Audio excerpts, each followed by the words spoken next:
OMG, you guys, today we are making my very first trifle cake. Is that how you say it? Trifle? Trifle? Trifle.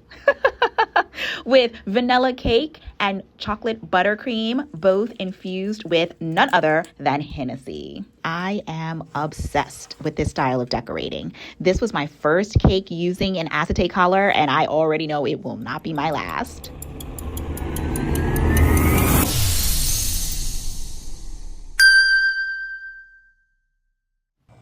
Okay, guys, so while you watch me mix the dry and wet ingredients, and the recipe and ingredients list will be in the description box below, I want to tell you a little bit about the song that I listened to. I listened to, while I was making this cake, a throwback from the 80s, Mama Said Knock You Out by LL Cool J, but with a twist.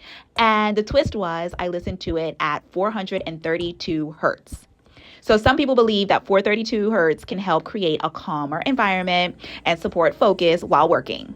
I really enjoy it because it helps me to kind of stay present and relaxed while I'm baking. And this happened to be done at 2 a.m. So I definitely needed to be relaxed and focused. I actually started baking back in college, mostly for my friends. And that turned into cakes and brownies for weekend hangouts and birthdays and little celebrations where I was basically like the cake lady, which was cool. I was box caking it up. But then after college, I continued to bake for some years, and I was asked to make 2 retirement cakes for colleagues of mine. And then I think at that moment, that's when I realized this could be something more, especially because people, kept commenting, you should sell your cakes. You should sell your cakes.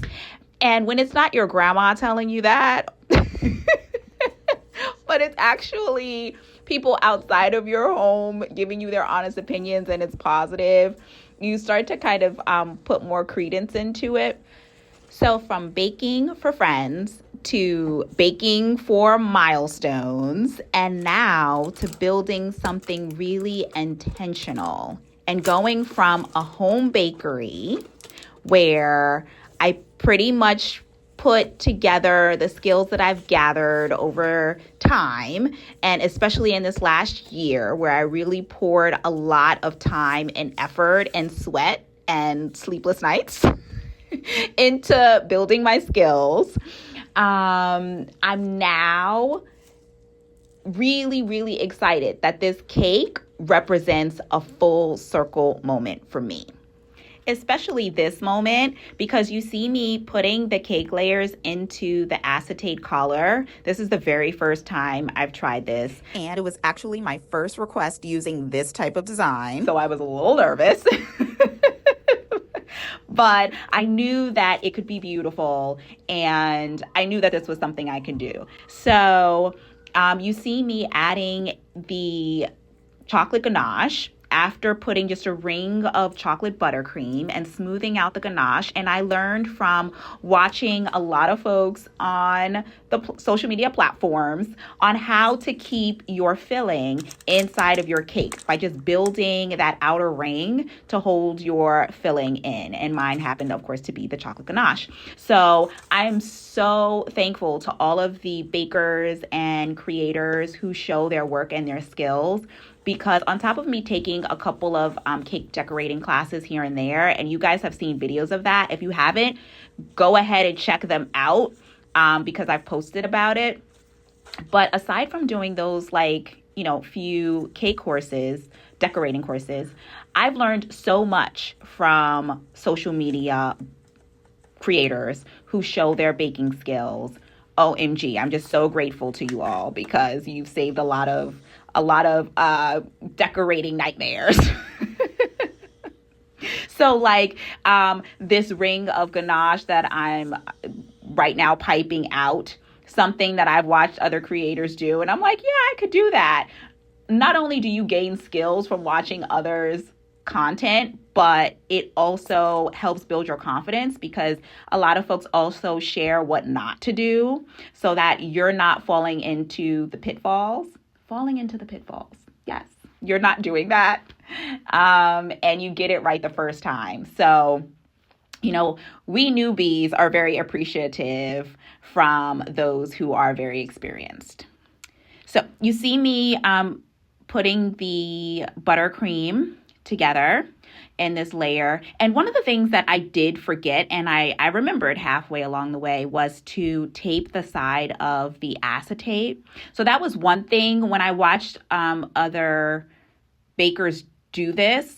I did not notice when they put a piece of tape or a sticky or something like that to hold the acetate together.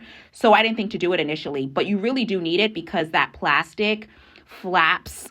Even though I have a cake collar around it, a metal one, holding it in place, and that is crucial, by the way.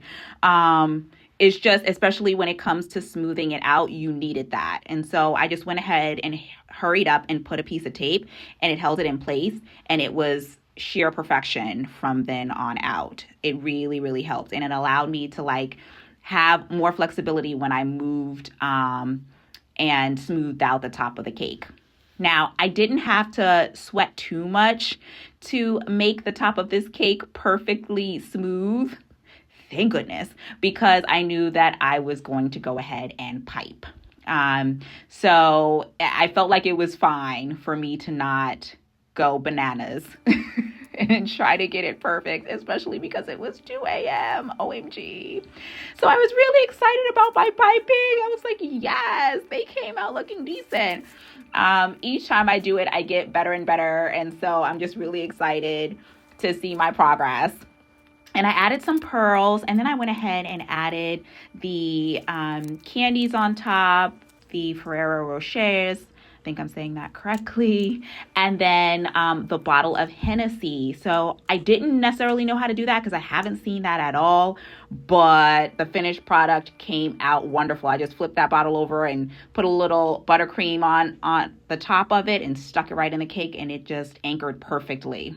So there you have it. I am so super excited to share this with you. I boxed it, and of course I had to put my label on it on what kind of cake it was, along with my affirmation.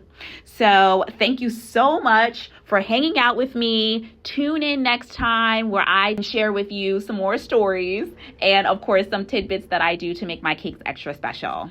Thanks for watching. Until next time.